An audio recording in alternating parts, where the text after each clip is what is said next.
Good afternoon, and welcome to the National Press Club. My name is Richard Ryan, and I am Senior Washington Correspondent for the Detroit News and President of the National Press Club. I'd like to welcome club members and their guests in the audience today, and those watching on C-SPAN or listening to this program on National Public Radio. The video archive of today's luncheon is provided by Connect Live and is available through the National Press Club website at press.org. National Press Club luncheons are also carried live by many sites on the World Wide Web. Press Club members may also access transcripts of our luncheons at our website. Non-members may purchase transcripts, audio and videotapes by calling 1-888-343-1940. Before introducing our head table, I would like to remind our members of some upcoming speakers.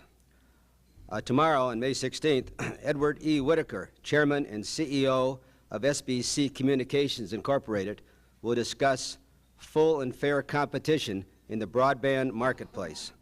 On Monday, May 21st, Stephanie Powers, actress and president of the William Holden Wildlife Foundation, will discuss efforts to conserve endangered wildlife species threatened by illegal commercial hunting. And on Wednesday, May 23rd, Joseph Leonard, Chairman, President, and CEO of AirTran Airways, will be our guest. If you have any questions for our speaker, please write them on the cards that are provided at your table and pass them up to me. But please write legibly. Use your best handwriting, because I can only ask the questions that I can read. And then I will ask as many of the questions as the time permits. I'd now like to introduce our head table guests and ask them to stand briefly when their names are called. Please hold your applause until all head table guests are introduced. From your right and my left, John Crowley, Transportation Correspondent, Reuters. Paul Magnuson, Correspondent, Business Week. Kevin Galvin, Correspondent, Seattle Times. J. Paul Johnson, White House Writers Group. Kathy Chen, Correspondent, Wall Street Journal. Ethel Hicks of Atlanta, Georgia, and a guest of our speaker. Frank Ockerfer, Chairman of the Club's Speakers Committee and a former National Press Club President. And skipping over our speaker for a moment, Paula Dwyer, Deputy Bureau Chief, Business Week, and the member of the Speakers Committee who organized today's luncheon. Thank you, Paula. Gregory Dement, a UPS employee and a member of Teamsters Local 639 here in Washington. Patricia Guadalupe, National News Director, Pacifica Network News. Liz Walpole, reporter, BNA Daily Labor Report. And John Schultz, Associate Editor, Traffic World.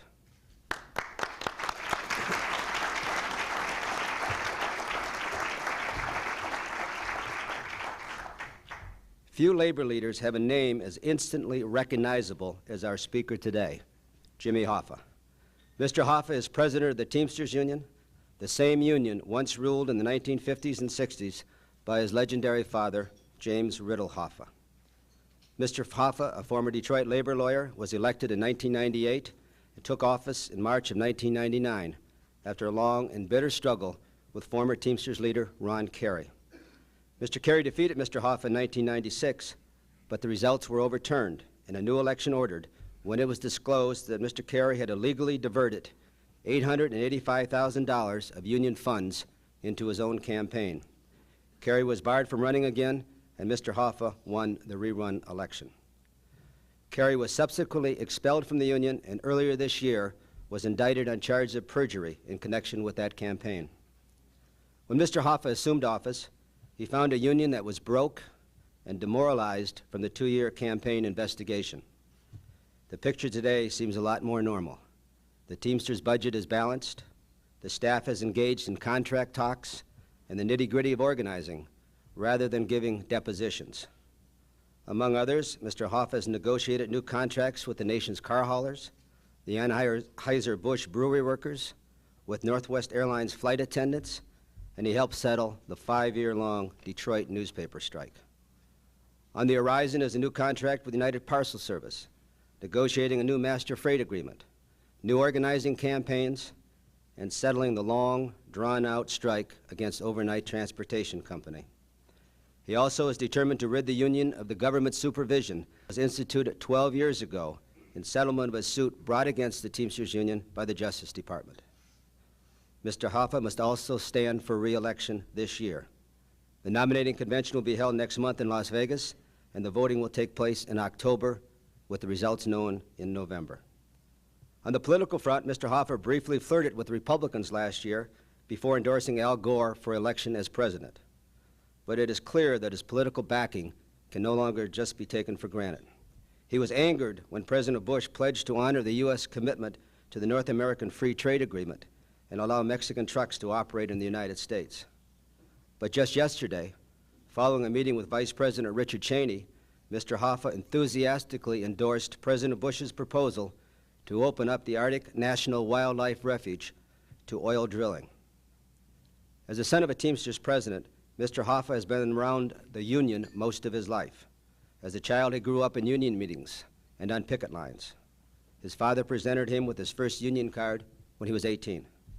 He worked as a Teamster laborer in Detroit and Alaska, loading and unloading freight from ships, driving trucks and buses, and operating heavy equipment. Mr. Hoffa, who will celebrate his 60th birthday this Saturday, graduated from Michigan State University with a degree in economics in 1963. Received his law degree from the University of Michigan 3 years later, and where he was a classmate of House Minority Leader Dick Gephardt. He is married, and he and his wife have 2 sons.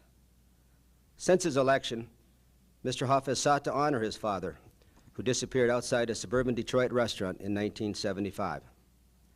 Mr. Hoffa has hung a huge portrait of his father in the boardroom at the union's Marble Palace headquarters.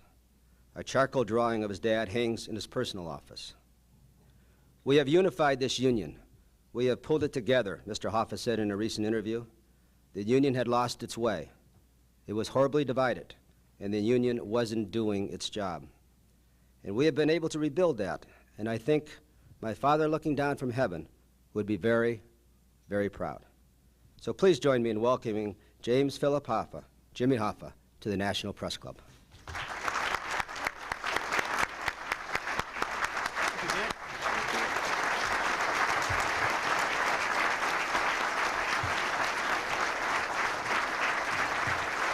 Thank you.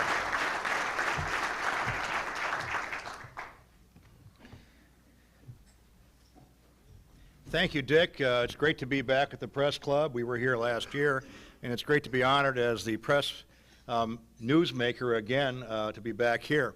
You know, the story about Dick Ryan and I go back 5 years.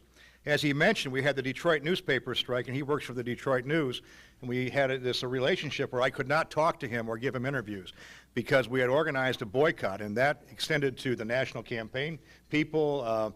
Gore and other people would not give interviews, and it certainly put a lot of pressure, I think, on the Detroit newspapers. And it's nice to be talking to you again, Dick. I tell you that. It's great to be back here, and I can talk to Dick, especially when he became head of the Press Club. So, you know, we did that. We've done a lot of things, and I'm going to tell you what we've done over the period of time, but I'd like to also tell about our UPS contract. We worked very hard with UPS to get them these runs to China. We worked with the Department of Transportation, and they were nice enough to come to me and say, you know, now that we've got these rights, we have the inaugural flight going to Beijing. And I said, well, that's great, and we have a place for you on this flight. And then I found out it was a one-way ticket. So I didn't go. And it's a long flight anyway. Well, anyway, it's great to be here, members of the National Press Club, working members of the press, everybody here, brothers and sisters, all of our members. We have a lot of members here today. It's great to be here today and tell you the good story about the Teamsters Union. The state of the Teamsters Union is extremely strong. In just 5 weeks, over 1,800 delegates are going to go to the 26th International Convention in Las Vegas. We're going to go under the banner of Building Better Lives Together. It's going to be an exciting time, and we're going to make history. And that's what the Teamsters Union is all about today. And for the first time in many years, the Teamsters Union is truly in a position to face all of the challenges of the 21st century. We've moved beyond the shadow of division and decline and financial disarray that we had under the previous administration. And today, this union is growing together. Our books are balanced. We got money in the bank, and really, we are ready to get this union back on track.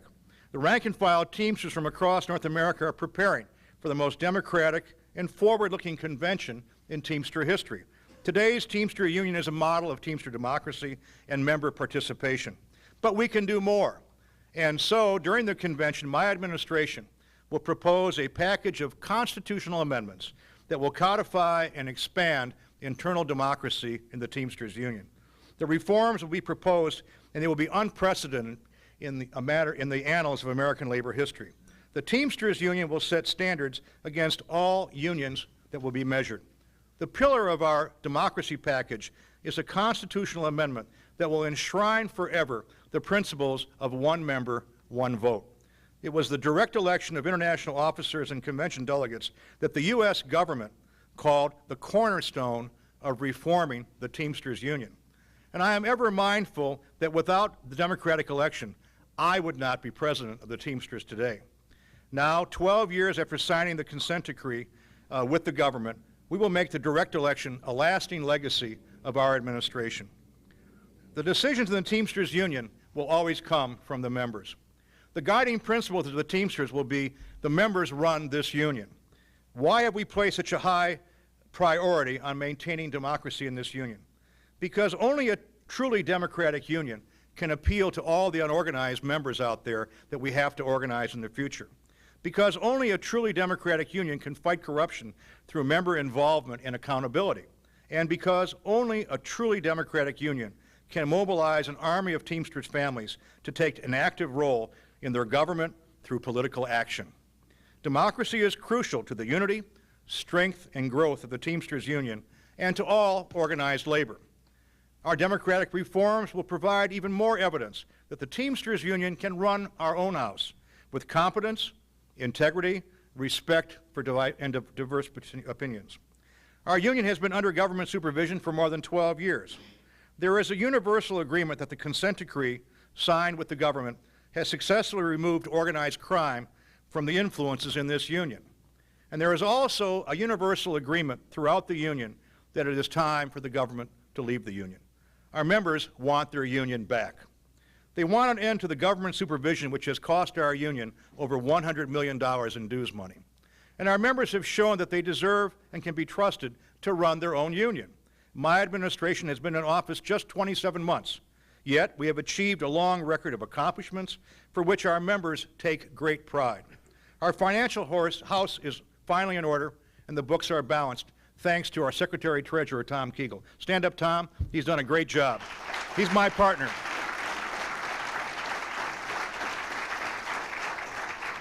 When we took office, there was no mechanism for funding constantly or government-mandated expenses. Under the previous administration, the Ron Kerry administration, for the period of January 1996 through March of 1999, they ran a $23 million deficit. And in the period of our taking over, from April 1999 to the end of last year, half the time, we are running a $9.5 million surplus. That's despite the fact that we have extraordinary expenses this year with regard to the direction of elections and with regard to our convention. We've established budget forecasting, real budget planning that reflects the union's actual costs.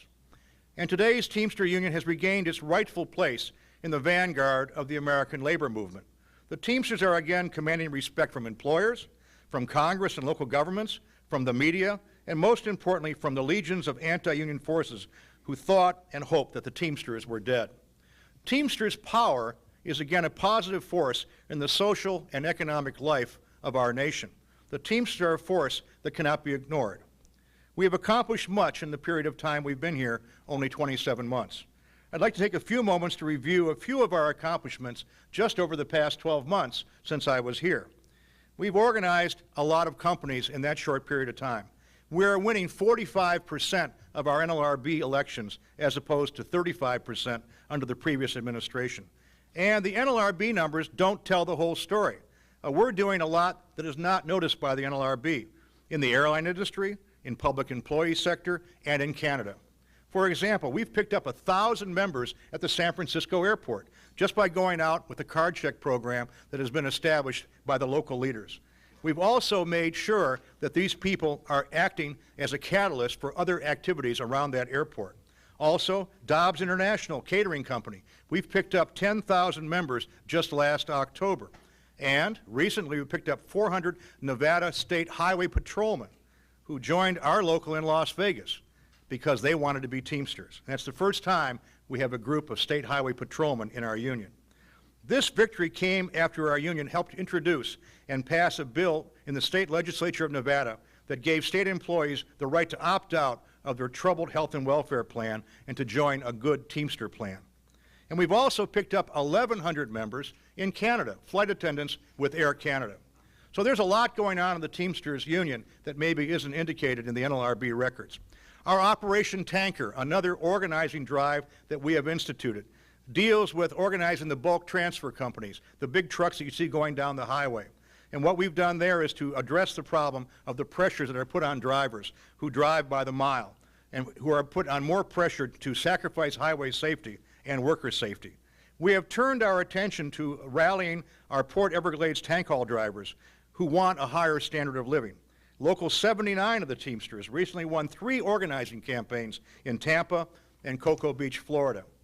On April 3, more than 120 workers joined the Greektown casinos. Now in Detroit, we have all 3 casinos organized by the Teamsters, the UAW, the hotel and restaurant workers, and the operating engineers. That's progress. And even so, there's more. Right now, we just picked up 5,000 new members from the Chicago Truck Drivers Union. Those people wanted to be in competition over the years with the Teamsters Union, and finally they said, now we want to join. So that's a whole pickup of 5,000 new members for the Teamsters Union by the merger of Chicago Truck Drivers Union into Local 710. And we have a special guest today. I'd like you all to meet Ethel Hicks, whose husband Andrew joined the nationwide strike against overnight when it started more than 20 months ago. Though he could have retired having spent 31 years with overnight, Andrew's dream was to see a Teamsters contract at overnight. His commitment to justice led him to the strike line. Tragically, in the first months of the strike, Andrew died of an aneurysm at the age of 52. Adding to Ethel's sorrow, overnight has refused to pay her husband's life insurance, proving that overnight even punishes widows. Ethel has given meaning to the tragedy by speaking to community groups on behalf of the Teamsters Union regarding overnight.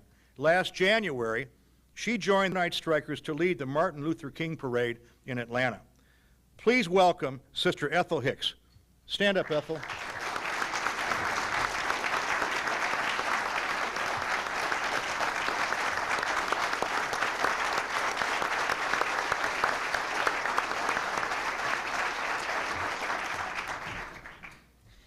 Ethel is not alone in her tragic story. Overnight has callously disregarded the rights of thousands of workers.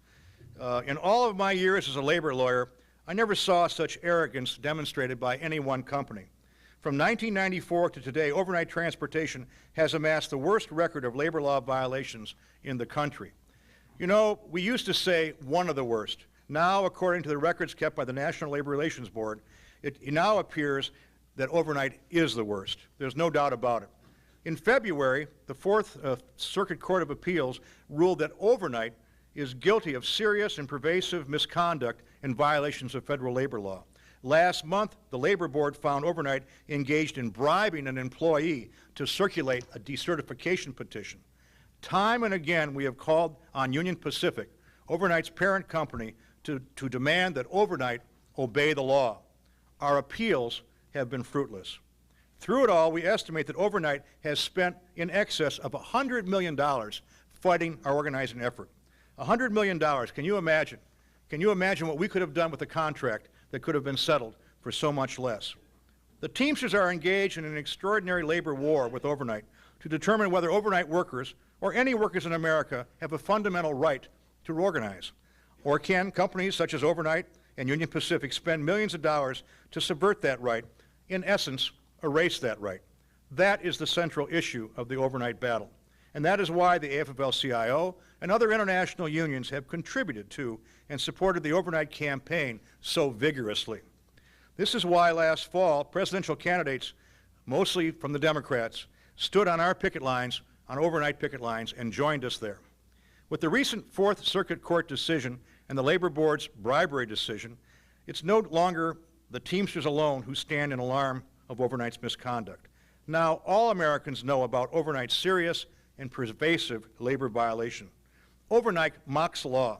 It must stand alone as one of the greatest violators we've ever had. Ethel Hicks has said that she does not want her husband to have died in vain. She does not want the strikers to give up because overnight is wrong. Ethel, I want to tell you something. We will win that battle.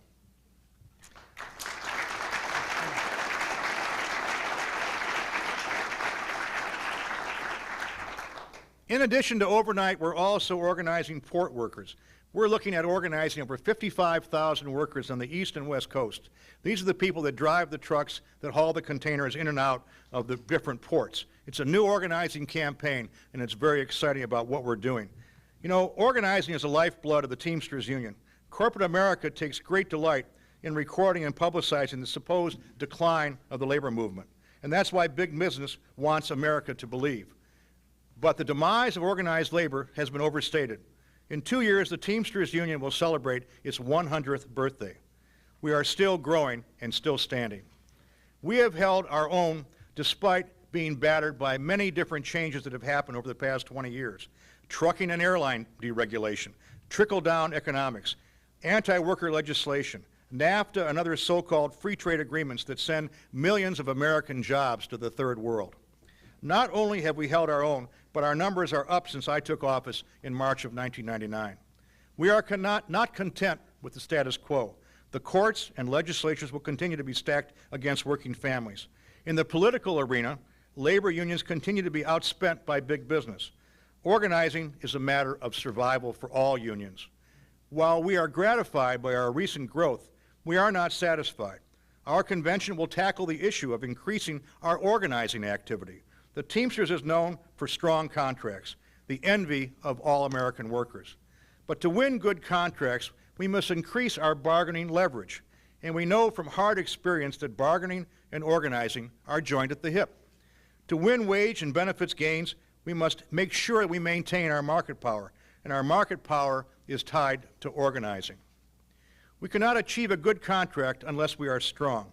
The first contract my administration negotiated in 1999 was the car haul contract. In just 2 weeks of negotiations, we were able to put together a contract that was ratified by over 80% of the members in car haul. And I'm very pleased to say that in the next couple weeks, we're going to see that the 13,000 members covered by that contract will get a cost of living increase, and in addition to their regular contractual increases. Only 5% of labor contracts have cost of living increases. And also the car haul agreement has something else that we pioneered with that agreement. It is the first contract to have prescription drug coverage for those people who have retired. And we think that's a great achievement now with all the cost of living increases. With oil prices rising, our car haulers will be protected.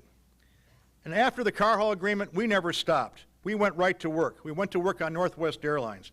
We had been 4 years without a contract for our 11,000 members, our flight attendants at Northwest Airlines.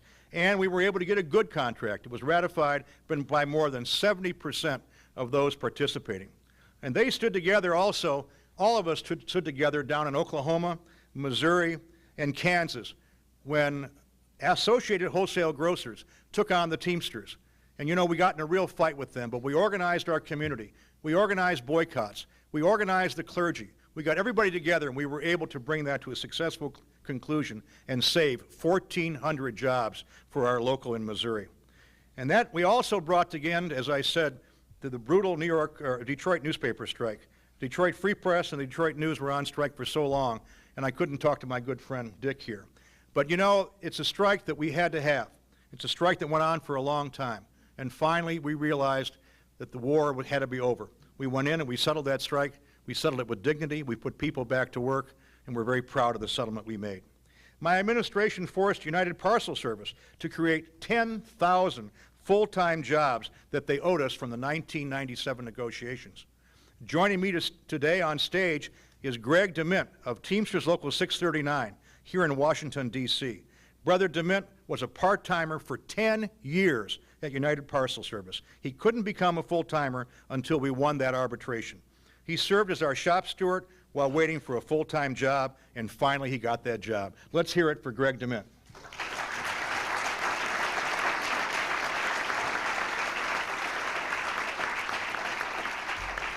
We will continue to use the grievance procedure and the arbitration process to make sure that we wring every benefit that we put in that contract out of UPS. It's a tough job, they're a tough employer, but we think we'll be successful. In a few short months, we're going to be starting negotiations regarding the new UPS contract. UPS is our largest employer with more than 200,000 Teamster members working at UPS, and we're looking forward to it. It is the number one priority for the next year. And we're going to make sure that we get the fair piece of the pie for all of our members in getting wealthier through the hard work of Teamster members. Right now, they're making a lot of money because of the hard work of our 200,000 members.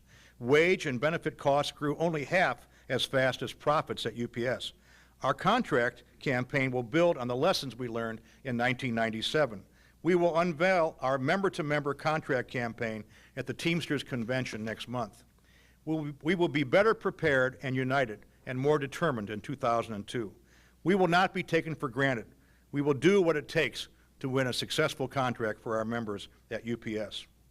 And in 2003, we will be negotiating our next National Master Freight Agreement that covers 120,000 Teamsters.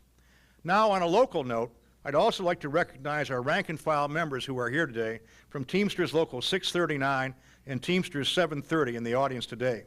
Just this weekend, these two local unions and their members who work at Giant and Safeway grocery warehouses had successful negotiations and put together a great wage package. And John Steger and all those members here from those two locals, will you please stand? Stand up.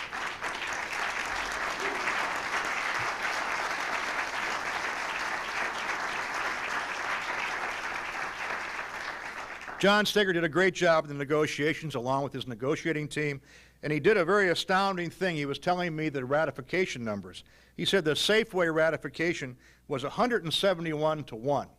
That's pretty incredible. And he also said that the Giant food ratification was 295 to 0. That's not bad. Hats off to you.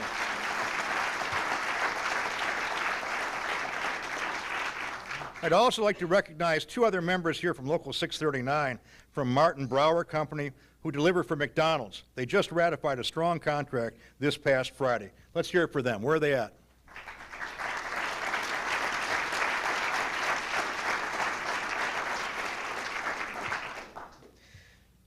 In the period of time, the past 27 months, we have also instituted what is called our RISE program. And people say, what is the RISE program? We believe that in our negotiations with the government, we want to show that we could put together a program of a code of conduct that all Teamsters will abide by. RISE stands for respect, integrity, strength, and ethics.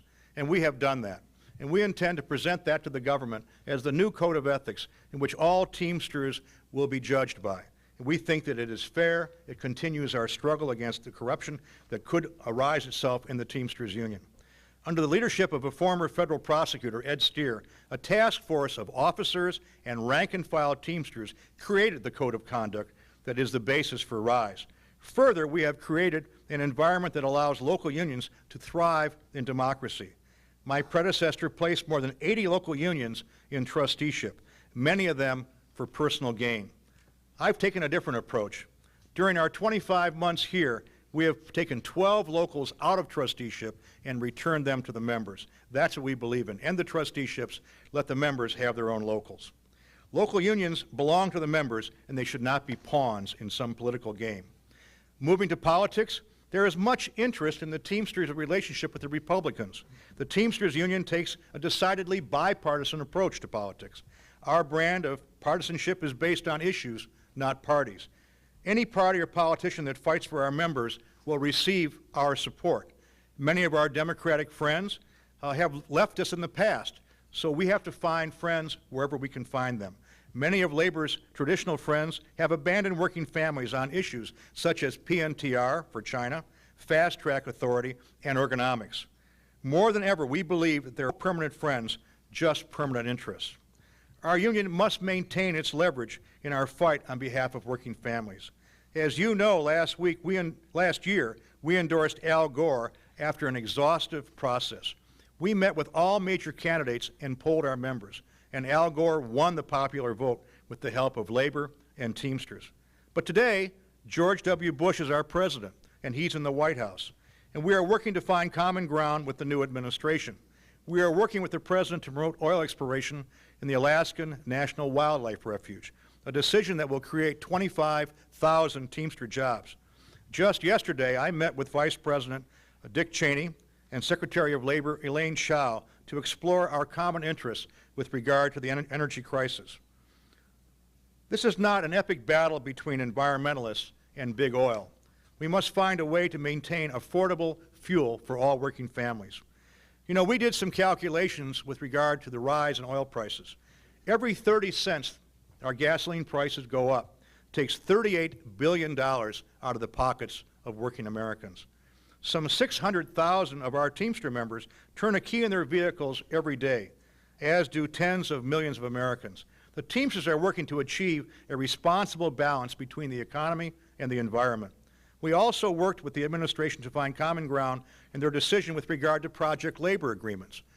Back in February, the administration came out with certain executive orders regarding project labor agreements. We found the door to be open. We were able to talk to Chief of Staff Andrew Card and talk about the differences that we had with regard to the executive order. And, much to their credit, they were open with us and realized that they could grandfather at least all of the project labor agreements up to February of this year. Yet I believe the revisions don't go far enough. We remain a party to the AFL-CIO lawsuit to restore PLAs as a fair and effective contract arrangement. But there are political challenges. Congress and the White House made a grave error in scrapping the ergonomic standards. These standards were studied for more than a decade. These standards put in place a way to improve the lives and safety of Americans on the job. I am also concerned about the administration's approach to cross-border trucking. I will urge the President, when I meet him, to keep the border closed until we can be assured that we have safe trucks on the highway.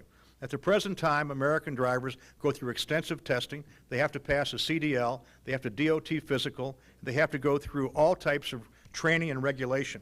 That is not so with regard to trucks coming from Mexico. And until we can make that equal on both sides, the border should remain closed. Just last week, the Department of Transportation's Inspector General issued another report citing our inability to keep unsafe trucks off American highways. The proposed Department of Transportation regulations are simply too weak. The proposed budget increases are simply not enough and do not provide enough border guards. Once again, the issue of communist China raises its head as our Navy flyers are detained and our airplane still remains on an airstrip somewhere in China. You know, a year ago, we led labor's fight against the Clinton administration's efforts to grant PNTR status to China, and we were outgunned and outspent. We argued that a history of consistently broken trade agreements and human rights violations showed that communist China cannot be trusted.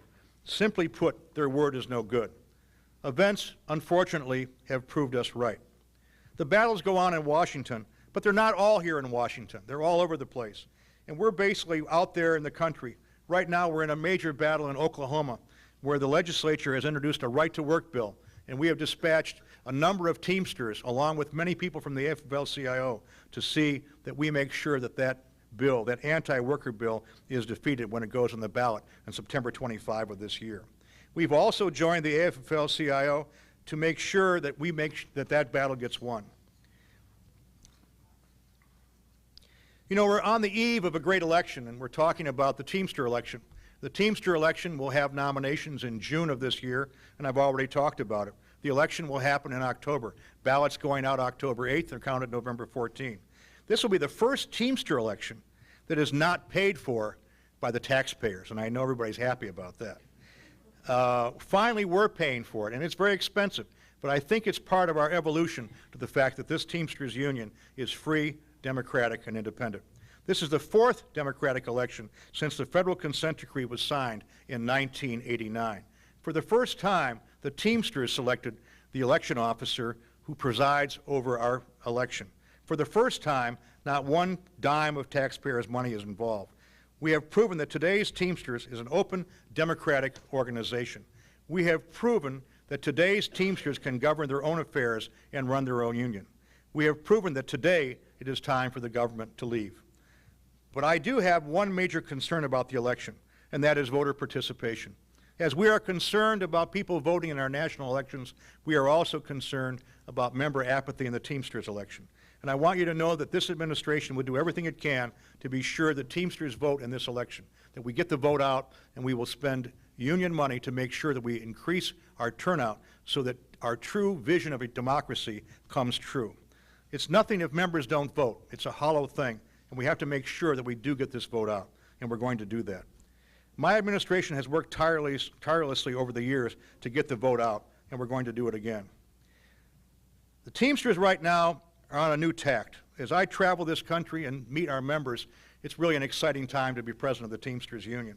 As I said, we've only been in 27 months, but in that period of time, we've traveled this country from coast to coast, and I think I've met more people than even my father met. And it's really something to be president of the Teamsters Union, because when you're out there on the dock early in the morning meeting members, and they walk up to you and sincerely say, you know, thanks for what you're doing. We appreciate your giving our union back to us. It means a lot. And maybe there's not a lot of gratitude in this job. Maybe you don't find it. But when a member comes up and says, thanks for that contract, or thanks for that car haul agreement, it means a lot to me. It's a great honor to be elected to this position. It's a great honor to serve our great membership. And I look forward to the coming election, and I look forward to serving the Teamsters in the future. Thank you very much, and I will take questions.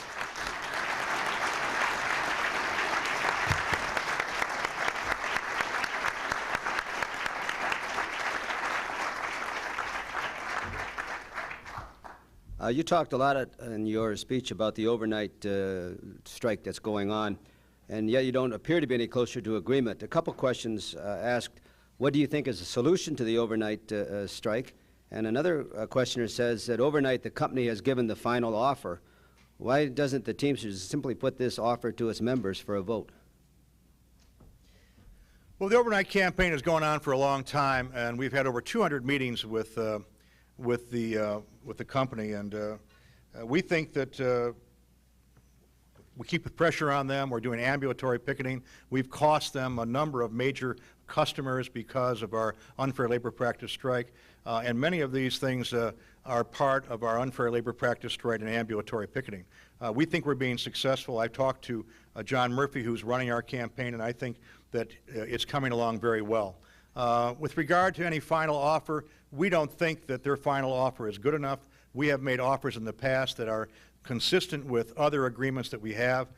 We have given them agreements that they can live with and that are a heck of a lot less than the $100 million they have spent fighting us. So we are not ready to take their offer, but we have a good offer on the table, and we think they should take ours. As you might expect, there's a number of questions about your meeting yesterday with the Vice President and coming out in support of the oil drilling in the Arctic Wild Preserve. One of the questions is, won't this compromise your ability to challenge the Bush administration over the truckers issue? Another one wants to know if this might not drive a wedge between labor and environmental groups. And another one wonders if this perhaps is a quid pro quo. You endorse the labor or the oil drilling, and the government tries to get the supervision taken away from the Teamsters. That's a lot of questions. That's a lot of questions. Well, I think the one about the wedge with the environmentalists is one that we should all talk about. We've worked with the environmentalists with regard to NAFTA, with regard to WTO, with regard to PNTR, which is the China Trade Agreement, and we have good relationships with them. We don't agree on all issues. And with regard to drilling in the Arctic Wildlife Refuge, I think people don't understand what we're talking about. I have been told by the experts that are involved in this that this involves less than 2,000 acres, the size of 1/5 the size of Dulles Airport. So if you can understand it like that, and that they're going to come in the wintertime, they're going to have ice roads, they're not going to move the tundra or make any marks in the tundra, they're going to drill in a regularly small area they call a footprint, and from there they can drill the entire area. And I think that, you know, it's done in a very surgical way, and with the new technology, I don't think it's going to disturb the environment. There's so many things about you know, drilling in Alaska. I remember when we did the Alaska pipeline, people were so concerned about the reindeer. Well, the reindeer don't mind it. And the bear, I have a picture of the bears walking on the pipeline. So it's something that has not disturbed the environment, and I think that it's worked out pretty well. We work with we've had, nothing new has happened with the administration with regard to settlement of our lawsuit with the government. We continue to talk to them, and we're not making much progress, but we'll continue to talk to them along those lines. There are also, of course, a number of questions about the trucks coming over the border. One questioner worries about that President Bush has established a very friendly relationship with Mexican President Vicente Fox, and that this might lead to the border opening quicker. This one asks that DOT has proposed rules to ensure that Mexican trucks entering the U.S. are safe, but you have said this proposal will not do the job. So what does DOT have to do to ensure that trucks will be safe? Well, starting with the last question, what we have to do is more inspectors. We have to make sure that if we're going to worry about highway safety, and we have to have American truckers who have to pass a CDL, have to have a written test, have to have all kinds of training to drive these trucks, why would we not expect the same thing of the trucks coming out of Mexico? And I think that we all want that, we who drive on the highway. And I think that's an important thing. And also, there are not enough inspections. More than just 1% of the trucks coming across the border are inspected. It's incredible.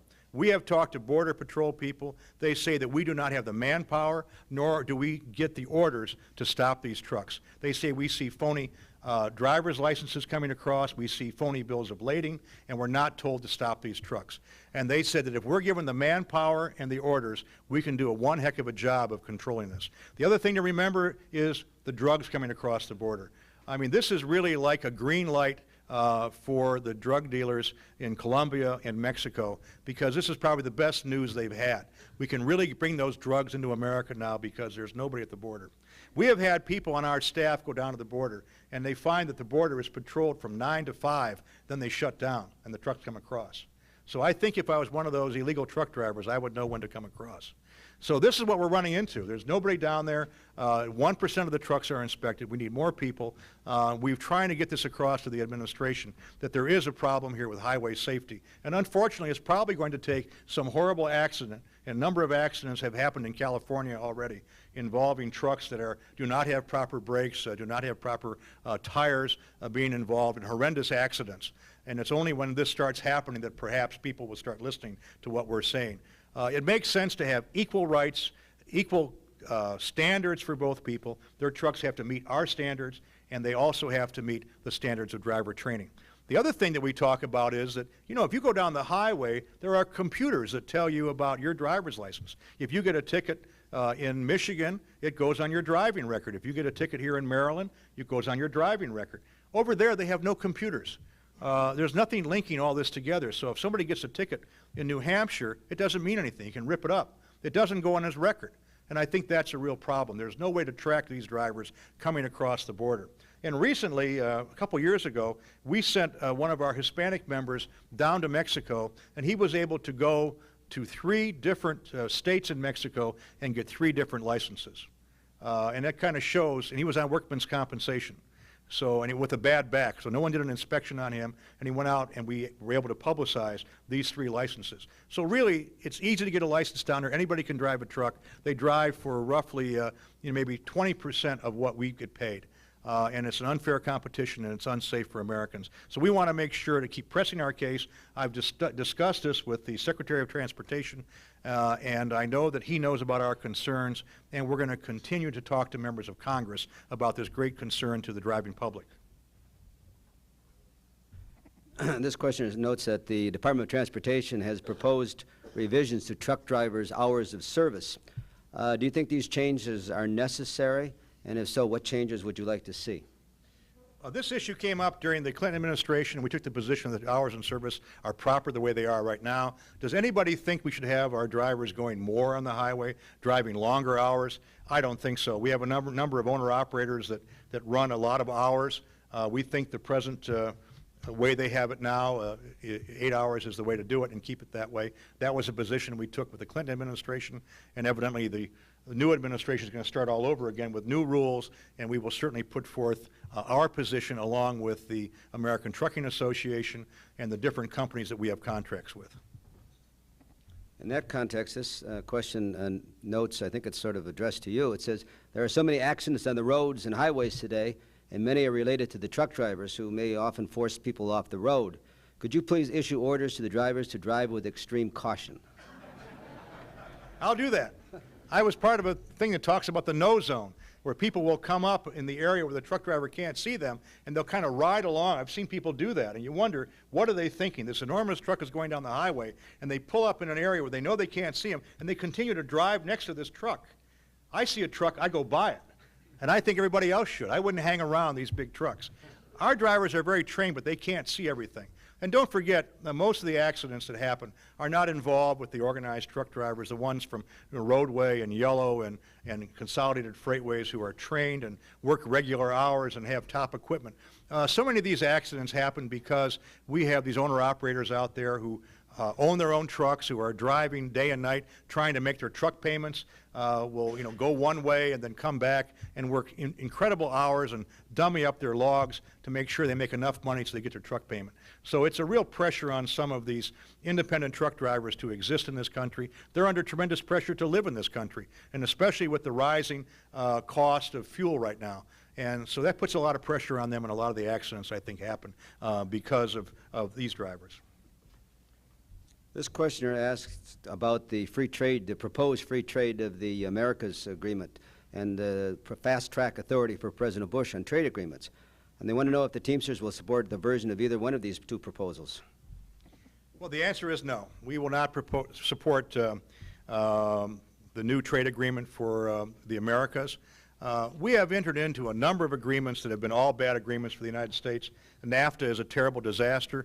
More than 1 million jobs, American jobs, have moved to Mexico. They continue to move to Mexico. I tell the story about the Teamsters. I tell how we lost 1,000 workers at Swingline that make the staplers in New Jersey. They moved to Mexico. Mr. Coffee, we had 500 people working in Cleveland. They moved to Mexico. We have Brock's Candy. In Chicago, we have over 1,000 members doing the candy, and they're going to move to Mexico. We had Price Feaster in California, Hispanic workers, and they moved to Mexico. Our balance of payments are completely out of line at over $25 billion trade deficit with Mexico. They're not buying our products, and the answer is the idea of these trade agreements is that they buy our products. And every time we enter into one of these agreements, they end up to be lopsided deals where we don't have access for 5 or 10 years, but they have immediate access to come into our economies. And it's just been a long record of one disaster after another. And I think that we should learn from that. The problem, I think, is that the State Department thinks that American jobs are part of diplomacy. And to have good relationships, they go and they sit down with Vietnam or some out-of-the-way company and say, we're going to have a trade agreement with you. So you could have access and you'll be my friend. And they don't realize the tremendous damage that does to have these cheap products come into this country, displacing many of our workers. Lost, and the American labor movement has lost so many jobs to Mexico and to the third world, both in the textile industry, in the auto industry, in the steel industry, the glass industry, the rubber industry, and on and on and on. These are real losses, and this is part of the deindustrialization of America, and this is what's going on. With regard to fast track, I have great respect for President Bush, but I do think that Congress should have input into every trade agreement, and we will make sure that's our position. This questioner says that the last time you were here, you noted that the Teamsters membership had grown to 1.5 million, but the union's latest report to the Labor Department shows no change from the previous administration's numbers. Does this mean that there has been a downward or a decline in membership?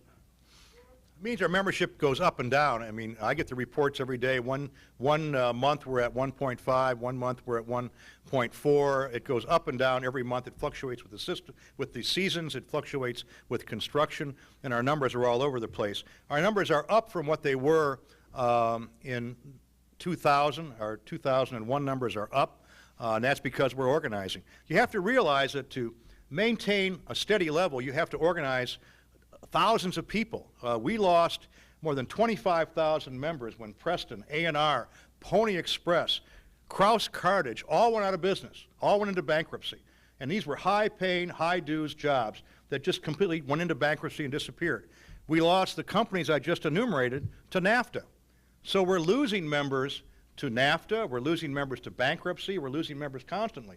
So the fact that we're staying the same shows the great job we're doing, or going up a little bit, the fact that we're organizing so much. For instance, the local union here, 639, is almost reaching to 8,000. It's up 1,500 members in the past year and a half. It's a great tribute to the local here. We are organizing at the local level. The Teamsters Union is organizing with regard to our program with regard to the ports, which I talked about. We're organizing at the San Francisco airport. We're organizing in Palm Springs with regard to the teachers. We organized the hospital in Pittsburgh. We're doing a lot of organizing. But you can organize 15,000 members and you can lose 16,000 members through bankruptcy or closures like Brock's Candy and things like that. So it's amazing that our union is holding this, and unfortunately a lot of unions have lost membership. So we're proud to be where we're at, but we want to do better. And what we're going to do at the convention is we're going to have a blue ribbon committee appointed to make sure that we're doing everything we can to organize and to streamline our organizing efforts to make sure we can organize more in the future. But I think we're doing pretty well with the fact that we're losing so many members and we're replacing them at an incredible rate. This question comes from someone I know. It says the Detroit newspaper strike was settled after 5 years. And what do you think will be the lasting impact of the strike on the unions involved, on the newspapers, and on the future of labor management relations in the newspaper industry? You wrote that one. Yes. Well, I think it was an unfortunate strike. I think I went to every rally we had. We had rally after rally every year about the newspaper strike, and our members were very, very dedicated to this strike and very, very militant, and they did all kinds of extraordinary picketing activity. We mobilized the community. If you go to Detroit, you would see signs on people's lawns all over Detroit about no newspaper, no scab newspaper here. And it was really a tribute to the community and the involvement. People had bumper stickers on. It was a long, hard battle. But it was one that could not go on forever. And I think that to answer your question specifically, I think it was unfortunate for both sides. I think that, in retrospect, it could have been settled at the time. And I think there were mistakes were made on both sides during the negotiations. And I think that we have to make sure that in the future we don't have those kind of mistakes. We want to make sure that we understand each other. We make sure that we participate in the profits the companies are making. As you know, Gannett and Knight Ridder are making record profits. And I think that we have to make sure we keep that in mind in the future when we negotiate. You talked a lot about how the finances of the Teamsters Union has improved over the time. But this question, I would like to know if they have improved so much, will the convention and the Teamsters lift the $1 per member special assessment that is now levied? Well, I think it would be very difficult to do that because while we have a surplus, I think, of $9 million, that will be erased by the cost of the convention, the cost of the election, which are extraordinary. The IRB is by the way, the IRB, which is part of this consent decree, cost us $6 million a year. Every year we spend that kind of money. And the $9 million will be erased by the cost of the election and cost of the convention. So then we'll be back down and we'll start over again with the next fiscal year. I think it'd be very difficult to erase the dollar because of the fact that the union has not had any type of increase in per capita over 20 years. And it's difficult to run the union on the $4.90. We might go back to the newspapers for a second. This questioner notes that during some newspaper strikes, the Teamsters unions have gone through the picket lines, have driven through the picket lines of other unions after first settling with management. They wonder if this is solidarity. Well, we think that that happened in Seattle. We think that was unfortunate. We think it was ill-advised, and probably we should have maintained our lines. And that's an isolated incident in one local union, and we certainly don't advocate that. We believe in being on the side with our brothers, just as we did in the Detroit newspaper strike for 5 years. We respect picket lines, and the Teamsters are known for being the guy that you want on your side in a strike. A political question. I talked about before that the AFL was sympathetic to presidential candidate Ralph Nader last year during the election, and I remember that the Teamsters Union and the Executive Board met with him. The question wonders whether or not you believe that Mr. Nader's campaign was, in effect, denied Al Gore the White House. I believe that the candidacy of Ralph Nader did cost him. If you take the numbers, it's very simple. He picked up, while he won, Al Gore won the election by 500,000. He still lost in the Electoral College. But if Nader had not run, especially in Florida, that means that Gore would have won by a greater margin. So I think it's obvious that Ralph Nader cost him the election. And I really wonder what Ralph Nader thinks about that now. Since you've been in office, you have accomplished quite a bit, as you pointed out here today. Do you really expect that there will be much competition for you in the election that will be coming up later this year, and that there will be candidates nominated at the convention? Well, there is opposition, and we expect to have opposition, and that's what elections are about. It's good for our union, and I welcome the people to be there, and we'll certainly participate in the election, and we hope to win. And there is competition, and they will get enough. We anticipate there will be enough delegates there for them. They only need 5%, so it's amazing what a low threshold we have, but it's 5%, and they'll just barely make it. So we expect an election. Before the last question, I'd like to do a little bit of business here. I'd like first to present you with a certificate of appreciation from the National Press Club for your appearance here today. And secondly, a National Press Club mug that you can put with your collection that you already have. Good. Good. And the last question that, if you could answer it briefly, I think we're running out of time, is could you just sort of assess the difference in your style of leadership to that of your father? Well, I think the times have changed, too. I mean, we're taking over a union here. He was during the great time of organizing when unions were really growing, the 50s and the 60s and the 40s. The year after the World War II were very robust periods for unions. He was a very dynamic and charismatic person, and certainly rewrote labor history and is a great hero in the Teamsters Union.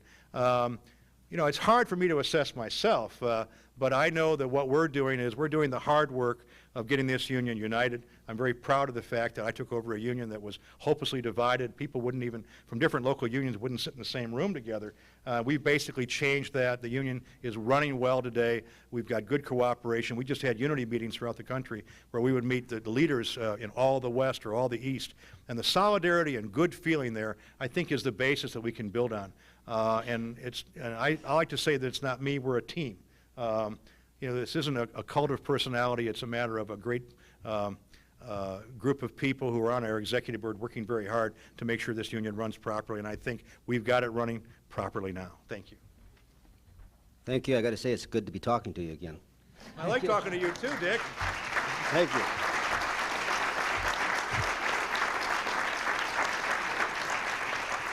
I'd like to thank all of you for coming here today, and I'd also like to thank National Press Club staff members Melinda Cook, Pat Nelson, Joanne Booz, Melanie Abdal-Dermont, and Howard Rothman for organizing today's luncheon. And also thanks to the NPC Library for the research. Thank you all.